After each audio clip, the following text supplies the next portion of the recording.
all of that was kind of also realizing that, oh, this is my story. And I'm mad at God because he's not rescuing me in my story like I expect him to. And when I heard this, I was like, what would it be like for me to actually be in his story? I mean, I don't know if that makes sense to you. It was like, it's a paradigm shift, though. wow.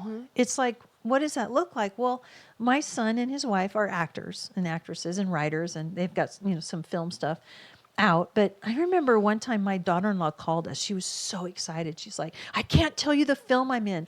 She had to write a confidentiality thing because she's like, I'm an extra in this film.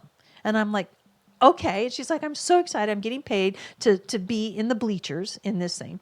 I'm like, okay. And she said, and I wore what they told us to wear. And so they kept moving her closer and closer to the edge because she was wearing the right clothing. And I'm like, okay, she's all excited.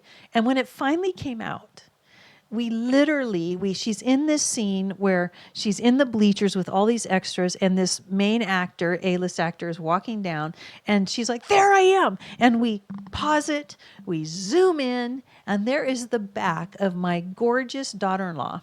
And no one would know it's her but us. And she was so excited to be in his story. Yeah. Even though she's pretty much anonymous, she knew she was there. No, she knew she played she a was part. there. She played a part. And I thought, could I be as excited in his story to be background where nobody knows I'm there, and yet I know that I'm playing the right role in his story? And what's interesting is she wore what she was asked to wear, and it caused her to be closer. It's like when we learn to be ourselves, we are wearing what the Lord tells us to wear. We are who he says we are. We learn to be who we're created to be. Mm-hmm. It draws us closer to exposure to him. Yeah. Yeah, it That's was just, beautiful. it just rocked my world.